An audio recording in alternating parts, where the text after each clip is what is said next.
You shall not be punished for your anger. You shall be punished by your anger. Let's talk philosophy.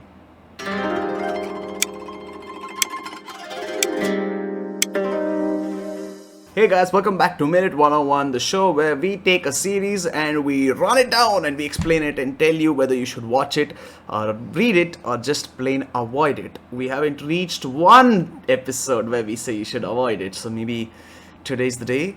Buddha say no! Yes, we're talking about Buddha.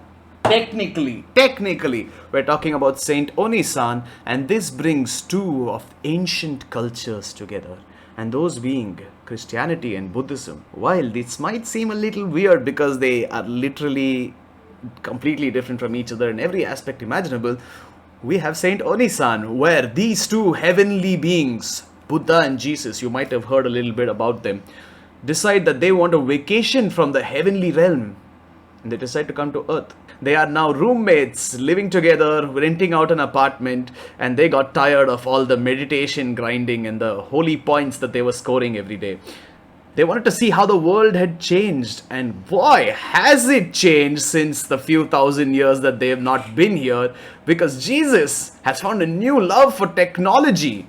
And he has a blog which he runs from his little laptop, which Buddha is a little suspicious of that he's doing ungodly activities with. He has a mobile phone. He wants a PS3 to play games on. PS3, Jesus, really?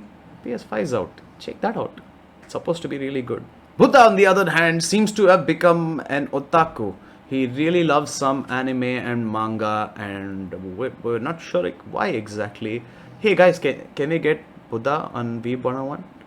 Yes, we are getting Buddha on our podcast next week, so subscribe to our podcast channel, weeb101 Podcast. Thank you very much. Usually, Buddha is quite a good guest to get on. But he also loves the smell of freshly cooked rice. He takes a lot of money, they save up a lot of money, and he wants to buy certain technology. And Jesus is like, yes, my PS3 dreams are finally here. And then Buddha buys a rice cooker. And Jesus does agree that the rice smells really good when it's cooked, but he's more of a bread guy. I wonder why that is. Now for the story. The plot is really simple. There is no plot. Well, there is a plot, but it's not like an overall plot that actually drives the story forward. It's more of a collection of short stories. So each chapter is not its own story, but they make a few stories, few chapters in, and then move on to the next one. Kind of like Nichijou. And if you haven't seen Nichijou, you should check out this video here, which is going to be either our podcast episode about it or our Minute101 video about it, and you will love it. And even the exaggerated expressions are like Nichijou. Buddha kind of starts glowing, a bright glow around him when he gets angry or when he feels particularly holy, and it's up to Jesus to calm him down or reduce the glow by whispering ungodly thoughts into his mind, which makes his aura go away. But this attracts a lot of attention, and we're not sure why. I am told that humans cannot have a halo around them at certain points in life, which is so weird, because if humans can't do it, then how can I do this?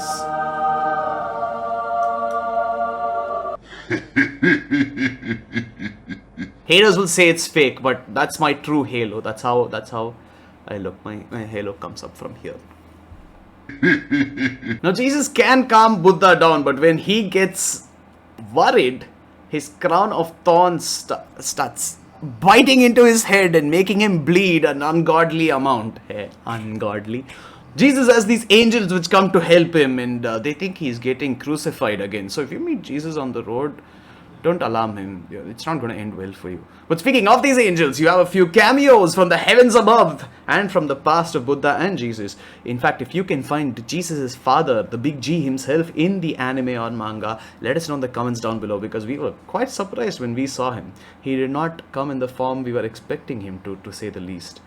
And Buddha, on the other hand, has his disciples who enjoy his manga addiction. Are we Buddha disciples? All of us weebs are Buddha's disciples. It has thus been proven.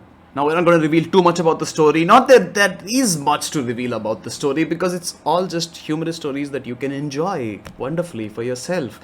But I will tell you about one thing. Jesus goes through another trial for mankind. He wants to buy Buddha a gift, but they don't have enough money. So he goes through the most dehumanizing thing anyone can ever do for money. He goes to retail. But that's it for this episode of Minute 101. We got a little love from Reddit and YouTube, and we were very appreciative of it. So keep it up, guys, and we shall keep it up as well. If you have any requests for shows that you would like to be introduced to, or shows that you would like to introduce other people to, just let us know in the comments, and we'll make a video about it, because that's what we do. And keep watching, and the dude who commented from Reddit and YouTube, we hope you're watching this video as well. That's it for this episode. Like, share, follow, and we shall be back with another series which maybe you shouldn't watch next week.